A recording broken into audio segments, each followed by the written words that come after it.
We often talk about companion planting, but how's this for two different crops, fish and vegetables? Here's Cole to explain.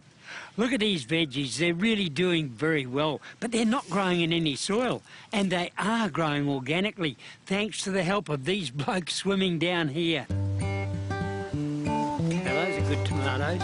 Yeah, see there's quite a few new ones coming on there and good growth there. I'm in North Maclean, near Brisbane, visiting Murray Hallam, an old mate of mine who's spent years perfecting the technique of aquaponics. It's kind of like having a raised no-dig garden that provides you with fresh veggies and fish on your own doorstep.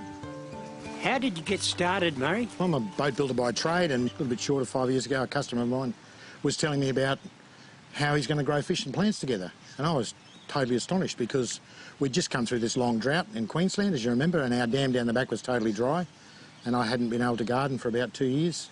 So I thought, wow, imagine fish and plants together. I couldn't get over it, so next day I started.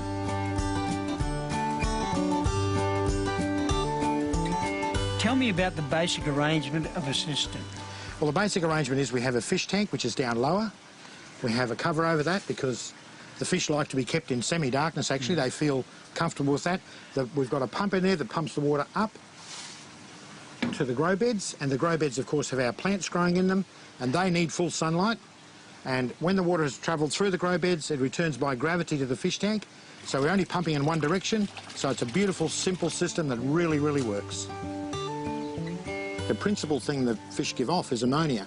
And when they give off ammonia, naturally occurring bacteria, which set up in the grow bed, convert that to nitrates eventually through a bit of a process. Yeah. And the nitrates, of course, is the principal plant food that grows the plants so well.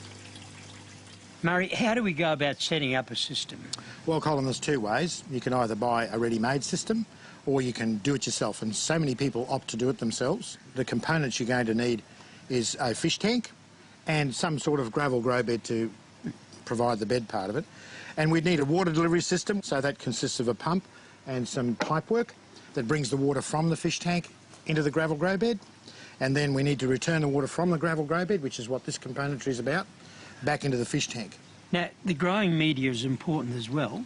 Yeah, it is actually, Colin. We've got two choices. There's 20mm gravel and these expanded clay pebbles. I guess the clay is a lot lighter than the gravel. It is actually, and that's one of its advantages. Its disadvantage is the cost, but the advantage is the weight. And for example, if you were going to be building one and you're an inner city dweller and you might be living even in a high-rise or an apartment block, then that's much lighter. So what's the average weight of an average size unit?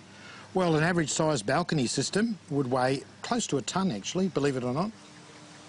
Murray grows pretty much everything in his aquaponic garden that you might grow in a conventional soil-based veggie patch. Are there any vegetables that grow better than others? Yeah, generally speaking, those that grow above the ground do a lot better. For example, our garlic chives we've got here, silver beet, sweet corn, and over in the foreground there, our cabbages. We've had cauliflower, broccoli, all that family goes extremely well. How do you go about getting your seedlings? Do you grow your own or buy them in? Well, I prefer to grow my own. And with buying seedlings in, there is a danger that you might bring some disease in with you, so I try and avoid that. Tell me about the fish. Well, we can grow jade perch, silver perch, Murray cod, barramundi, and in the southern states, trout.